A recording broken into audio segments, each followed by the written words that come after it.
In this 25th anniversary year of September 11th, the Tunnel to Towers Foundation continues to honor America's heroes. Heroes like Fire Lieutenant Michael Wells, who was inspired by 9/11 to serve his community. After 14 dedicated years of service, he lost his battle with occupational cancer, leaving behind his wife, Katie, and their 3 children. Tunnel to Towers honored Lieutenant Wells by paying off the family's mortgage in recognition of his sacrifices. Donate $11 monthly and amplify your impact with a car or land donation. Go to T2T.org. Excuse me! Taxi! This is the 77 WABC minicast. Wednesday evening. With us today is Senator Roger Marshall. He's a physician. He's a politician.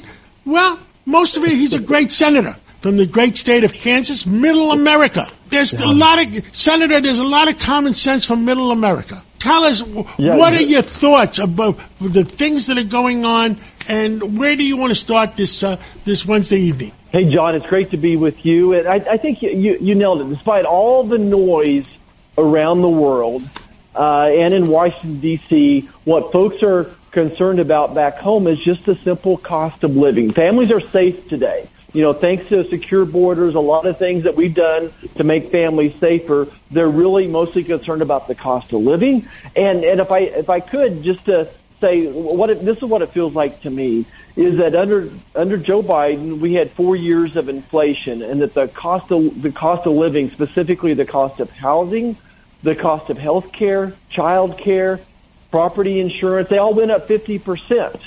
And that inflation is cumulative. And even though wages are growing faster than inflation now, they're feeling, these young families especially feel stuck right now. And John, we're just trying to figure out what can we do to help that young American family live this American dream that you and I got to live. Senator, right now we're between the brick and the hard place.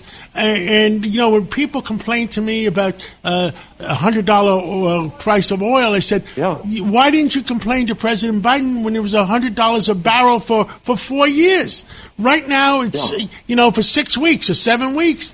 And right now, the object is to end the war, straighten out the Strait of Hormuz, bring down the price of oil back to normal where it was under the Trump administration, and bring down interest rates. And I think we're on the way on all three. And that's the way you're going to have more affordable living for the American citizen. Yeah, John, again, that's common sense, right? We don't need brand new, complicated policies out of Washington. We just need some common sense approach. And I would just add to your thoughts, we can't leave Iran with nuclear weapons either. So, President Trump is doing his best to shore that situation to keep American families safe in the future. But, I think the price of gasoline has always been a bellwether. And it is interesting that the press did not hammer President Biden during his 4 years when gas was well over $5 a gallon for many weeks. Back home, gas is about $3.40 a gallon. But there's two things that we could do to bring down the price of gasoline. One is higher blends of ethanol. That would bring down the price of gasoline maybe 50 cents a gallon to use higher blends of ethanol. And number two is our credit card bill. Our credit card bill, which would force competition, would bring down the price of gasoline about 10 cents a gallon. And maybe we want to dive down a little bit into that. But those are two things we can do. But the good news is when this war is over, when that Strait of Hormuz gets opened back up, you're going to see the price of gasoline come stumbling down because America is indeed producing plenty of oil here at home. Oh, absolutely. In between me and you, I'm in the oil business, but we're a refining business, and we don't take it out of the ground. We're in the pipeline business, the refining business, and the gas station business. The people that are taking it out of the ground, there's no shortage in North America on oil.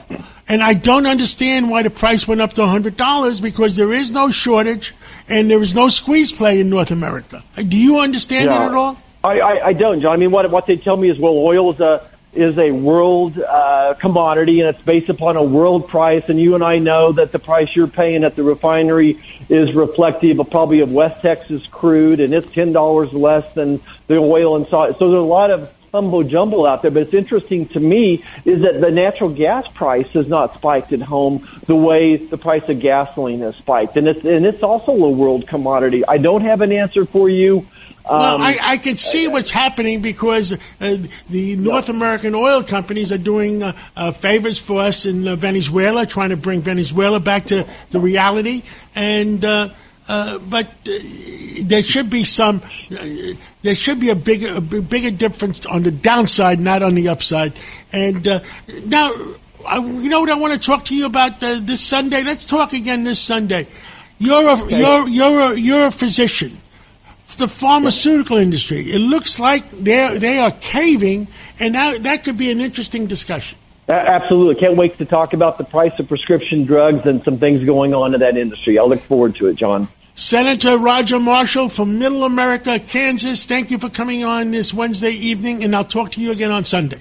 The playoffs are here, and you can predict the action all the way to the finals with FanDuel Predicts. Predict the spread, the total points, and even the game-winning moments that make the playoffs. Sign up and get a $25 bonus with FanDuel Predicts. Offered by FanDuel Prediction Markets, LLC, a registered futures commission merchant. 18-plus bonus is non-withdrawable and expires 7 days after receipt. Trading derivatives involves significant risk and may not be suitable for all investors. Manage your activity with their consumer protection tools. Restrictions apply. See terms at FanDuel.com/predicts/bonus-offer-terms.